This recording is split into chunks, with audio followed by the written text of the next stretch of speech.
In this lesson, we're going to break down two very important sections of the Residential Purchase Agreement, Section 29, Fair Appraisal Act Notice, and Section 30, Terms and Conditions of Offer. These sections play a major role in how a real estate transaction is evaluated and how an offer becomes legally binding. 1. These sections define how a real estate transaction is evaluated and how an offer becomes legally binding. 2. Explains the requirement that appraisals must be fair, unbiased, and free from any form of discrimination. 3. Outlines what steps buyers and sellers can take if they believe an appraisal was influenced by improper or illegal factors. Then, Will 1. Explains what it truly means when a buyer signs and submits an offer.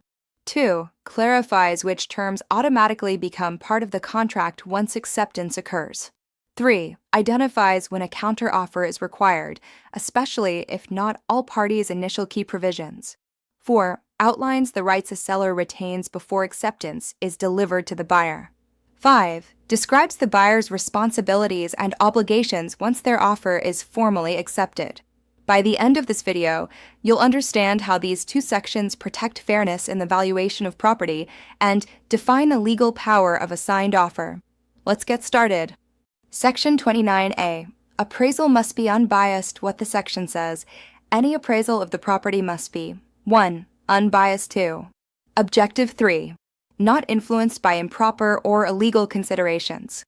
It then lists a long set of protected characteristics that may not influence the appraisal, including, but not limited to, race, color, religion, including religious dress or grooming practices, sex, gender identity and expression, pregnancy, childbirth, breastfeeding, and related conditions, sexual orientation, marital status, medical condition, military or veteran status, national origin, language use, immigration or citizenship status. Possession of a driver's license issued to persons unable to prove their presence in the U.S. is authorized source of income, ancestry, disability, mental or physical, HIV, AIDS status, cancer diagnosis, genetic information or characteristics, age.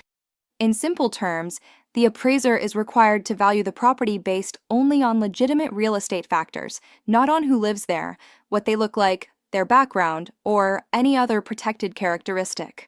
Discriminatory or biased valuation is illegal. Section 29B. What to do if you suspect biased appraisal. If a buyer or seller believes the appraisal was influenced by any of those protected factors, they may 1. Report it to the lender or mortgage broker who ordered the appraisal, and 2. File a complaint with the Bureau of Real Estate Appraisers, BREA. Website and phone number are listed in the paragraph. Remember, if you suspect bias, comments in the report that are inappropriate, or a pattern that doesn't make sense, raise it with the lender and let your client know they can file a complaint with the state appraisal regulator. You can also remind agents, use facts and comparable when requesting a reconsideration of value, not pressure or threats. Section 30. Terms and Conditions of Offer. This paragraph explains what it means when the buyer signs and submits this RPA as an offer. 1. This document is the offer. This is an offer to purchase the property on the terms and conditions herein. So, all the boxes, time periods, addenda references, and signatures together are the buyer's offer. 2. Liquidated damages and arbitration paragraphs. The section clarifies, the liquidated damages and arbitration of disputes provisions are part of the agreement only if they are initialed by all parties, or they are later incorporated by mutual agreement in a counter-offer or addendum. If at least one, but not all parties initial these sections, a counter-offer is required until everyone either agrees to include them or agrees to exclude or modify them. These sections are not automatic. If only one side initials arbitration or liquidated damages, you don't have an agreement yet on that term. You need a counter-offer or addendum that both sides sign. 3. Seller's right to keep marketing and taking offers. Seller has the right to continue to offer the property for sale and accept backup or new offers any time before seller has actually notified buyer of acceptance and before buyer has received a copy of the signed offer and acknowledged agency confirmation. In practice, Until the seller signs and communicates acceptance, they're still free to take another offer. 4. Buyer responsibility for broker compensation if buyer defaults after acceptance. If the offer is accepted and buyer later defaults under the agreement, buyer may be responsible for payment of broker's compensation as specified elsewhere in the contract and broker agreements. Once your offer is accepted, walking away without a contractual right to cancel may expose you to more than just losing the deposit. You could also be liable for broker fees. 5. Counterparts and electronic copies. 1.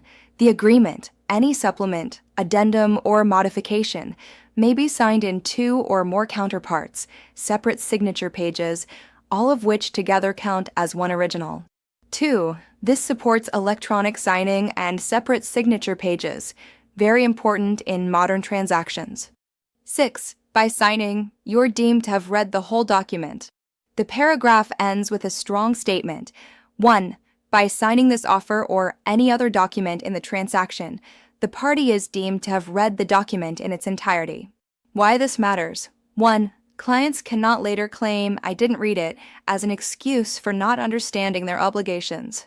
2. It reinforces the agent's advice to slow down and review the entire document, not just the price and dates.